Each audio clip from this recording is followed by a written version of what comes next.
Hello అండి, అందరూ ఎలా ఉన్నారు? మేమైతే చాలా బాగున్నాం. ఈరోజు మనం చాలా స్పెషల్ హైదరాబాద్ మటన్ దమ్ బిర్యానీ నేర్చుకుందాం. ఇది మా అత్తమ్మ స్పెషల్ అండి. దీనికి కావాల్సిన ఇంగ్రీడియంట్స్ అన్నీ నేను డిస్క్రిప్షన్లో మెన్షన్ చేస్తున్నాను. సో ఫస్ట్గా మనం కొన్ని ఆనియన్స్ని ఇలా బ్రౌన్ కలర్ వచ్చేంత వరకు వేయించుకొని పెట్టుకోవాలి. ఓకేనా? సన్నంగా తరుక్కొని ఆయిల్లో వేయించుకోవాలి. అండ్ ఆ ఆయిలే మీరు లాస్ట్కి వాడాలి. సో జాగ్రత్తగా ఆ ఆయిల్ ఉంచుకోండి. ఓకేనా? ఇప్పుడు మనం మటన్ ఏదైతే ఉందో అది బాగా కడిగి పెట్టుకోండి. అండ్ పుదీనా చాలా ఎక్కువ పడుతుంది. పుదీనా, బాస్మతి రైస్, కొత్తిమీర కొంచెం, మనం ఇందాకలా ఫ్రై చేసుకున్నాం కదా ఆనియన్స్, పెరుగు, పపాయ రా బొబ్బాస్కాయ paste, green chillies, lemon, garam masala, పసుపు, కారం అండ్ జింజర్ గార్లిక్ పేస్ట్. ఇవి మనకి కావాల్సిన సామాన్లు. ఓకేనా? ఫస్ట్ మనం మటన్ని మ్యారినేట్ చేసి పెట్టుకోవాలి. మ్యారినేషన్ 2 to 3 hours మీరు పెట్టుకుంటే బాగా ఉంటుంది అనమాట. సో ఫస్ట్ ఒక దళసరిగా ఉన్న ఒక గిన్నె తీసుకోండి. ఓకేనా? అందులో మనం మటన్ ఇలా లేయర్గా వేసి, పసుపు వేసి, పసుపుతో పాటు కారం ఎంత రైస్కి కావాలో అంత మీరు ముందే చూసేసుకోండి. ఎందుకంటే ఇది ఓన్లీ మటన్కి కాదు, రైస్కి కూడా కలిపి. సో అది దృష్టిలో పెట్టుకోండి. కారం వేసాక గరం మసాలా కొంచెం వేసుకోవాలి. గరం మసాలా చాలా మంచి ఫ్లేవర్ ఇస్తుంది. బిర్యానీలో మసాలా మెయిన్ కదా. సో గరం మసాలా కూడా వేసుకొని, ఇది జింజర్ గార్లిక్ పేస్ట్, అల్లం వెల్లుల్లి పేస్ట్. ఓకేనా? ఇది కూడా వేసుకున్నాక మళ్ళీ మన ఆనియన్స్, కొత్తిమీర, పుదీనా, ఉప్పు వేసుకోండి. ఇలా లేయర్గా వేసుకోండి. ఓకేనా? అండ్ పెరుగు ఏంటంటే మటన్ ఉడకడానికి పనిచేస్తుంది అండ్ మనకి ఎక్కువ మసాలా ఇస్తుంది అనమాట. సో మీరు ఇక్కడ 1.5 cup పెరుగు వేసాము.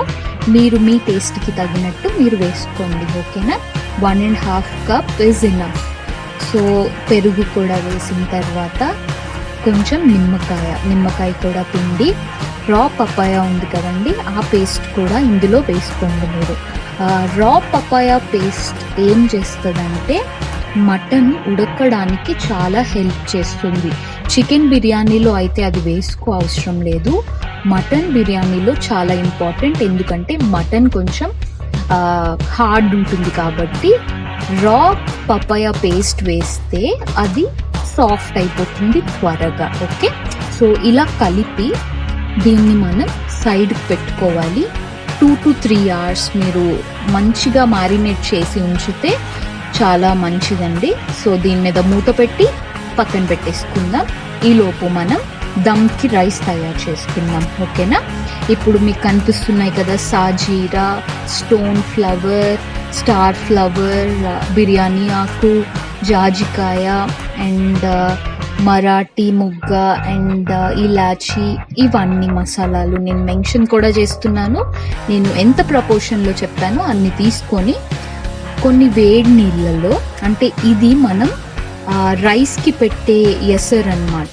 సో ఒక వేడి నీళ్ళు తీసుకొని అందులో మనం ఇవన్నీ వేసి కొంచెం దీన్ని మరిగించాలి. ఒక్కసారి మరిగేంత వరకు ఉంచుకున్నాక, ఇప్పుడు చూసారు కదా బాగా మరిగింది వేడి నీళ్ళు, ఇందులో మనం కడిగి పెట్టి ఉంచుకున్న బాస్మతి రైస్ వేసుకోవాలి. ఓకేనా? అండ్ మీకు ఇంత ప్రపోర్షన్ వాటర్ అని అవసరం లేదు, ఎందుకంటే ఈ వాటర్ మనం వంపేస్తాము. సో ఇది జస్ట్ రైస్ హాఫ్ బాయిల్ అవ్వడానికి మాత్రమే. మీరు ఎక్కువ వాటర్ వేసుకున్నా ఏం పర్వాలేదు, ఎక్కువే వేసుకోవాలి. ఇప్పుడు దీని మీద మూత పెట్టి రైస్ని మనం ఉడకనిద్దామండి. చూసారు కదా బాగా, అంటే పలుకు ఉన్నంత వరకు ఉడికింది. సో హాఫ్ బాయిల్ అయ్యింది. ఇలా అయినంత వరకు ఉంచి దీంట్లో మనం వాటర్ని మొత్తం వంపేసుకోవాలి. ఓకేనా? మనం రైస్ హాఫ్ బాయిల్ చేసుకొని వాటర్ మొత్తం తీసేయాలి. ఇప్పుడు మనం ఇందాక మ్యారినేషన్ చేసి పెట్టుకున్నాం కదా 3 hours బ్యాక్, ఆ మటన్ దాంట్లో మనం ఈ రైస్ అనేది లేయర్గా వేసుకోవాలన్నమాట. ఓకే? సో రైస్ అనేది పైనే వేసేస్తాం మనం. మీరు దీని మీద ఒక లేయర్ కింద రైస్ వేసేస్తాం. ఓకే. అండ్ చాలామందికి బిర్యానీ కలర్ఫుల్గా ఉంటే ఇష్టం. అండ్ మనకు బయట బిర్యానీ కూడా కలర్ దొరుకుతుంది. వాళ్ళు ఏం చేస్తారంటే కేసర్ కలర్ ఉంటుంది కదండి, దాంట్లో అది కొంచెం పాలల్లో కలిపి వేస్తారు. మేము కూడా వేస్తున్నాం. మీకు కలర్ ఇష్టం ఉండకపోతే ఓకే, కలర్ నచ్చితే కనుక కొంచెం పాలలో కేసర్ కలర్ మిక్స్ చేసి ఇలా వేసుకోండి. చిటికెడు కేసర్ కలర్ చాలా ఎక్కువ అవుతుంది, కేసర్ ఎల్లో. ఓకే, ఇది పైన వేసుకోండి. వేసుకున్న తర్వాత దీన్ని మనం ఇప్పుడు పొయ్యి మీద పెడదాం. ఇప్పుడు మనం దీన్ని 5 minutes హై ఫ్లేమ్లో ఉడకనివ్వాలండి. సో ఇందులో మన దగ్గర మిగిలిన ఫ్రైడ్ ఆనియన్స్ కూడా వేసేసుకోండి. దాంతోపాటు వన్ ఇంపార్టెంట్ థింగ్, మనం ఎక్కడ ఆయిల్ వాడలేదు కదా. సో మటన్లో ఆయిల్ వేయలేదు, ఎక్కడ ఆయిల్ వేయలేదు. కానీ ఇప్పుడు మనం ఏం చేయాలంటే ఇందాకల ఆనియన్స్ వేయించి పెట్టుకున్న నూనె ఉంది కదా, ఆ నూనెని మొత్తం ఒక 1/2 cup, ఇంకా తక్కువ తీసుకున్నా పర్వాలేదు, ఇలా వేసుకోవాలన్నమాట. ఓకేనా.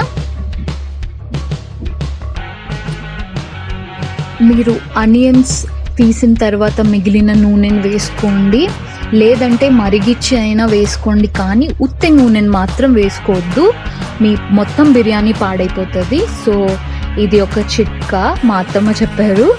ఇప్పుడు మనం హై ఫ్లేమ్లో 5 minutes కుక్ చేసుకోవాలి. ఆ తర్వాత సిమ్ చేసేసి కుక్ చేసుకోవాలి. దీని మీద మనం ఒక బరువైనది చిన్న బిందెనో లేదా ఏదన్నా బరువైన వస్తువు ఒకటి పెట్టుకోవాలన్నమాట. కొంతమంది చపాతీ పిండిని మొత్తం సీల్ చేస్తారు, కొంతమంది ఫాయిల్ పెట్టుకుంటారు. మీరు మాత్రం మీ ఇష్టం, మీ దగ్గర ఏది ఉంటే అది పెట్టుకోండి. ఒక 10-15 minutes తర్వాత మనకి సైడ్ నుంచి ఆవిరి వస్తుంది. అప్పుడు మనం ఇలా చపాతీ పాన్ ఉంటుంది కదా, దాని మీద ఇది షిఫ్ట్ చేసుకొని ఒక 30 minutes సిమ్లో కుక్ చేయాలి. అంతే, మటన్ కూడా కుక్ అయిపోతుంది, మిగిలిన రైస్ కూడా కుక్ అయిపోతుంది, బిర్యానీ రెడీ. సో చాలా టేస్టీగా ఉండే home made mutton biryani ready అండి. మీరు కూడా ట్రై చేసి చెప్పండి, చాలా టేస్టీగా ఉంటుంది. ఇది మా అత్తమ్మ స్పెషల్, అందుకే తన ఫోటో కూడా పెట్టాను. Please like the video. Thank you.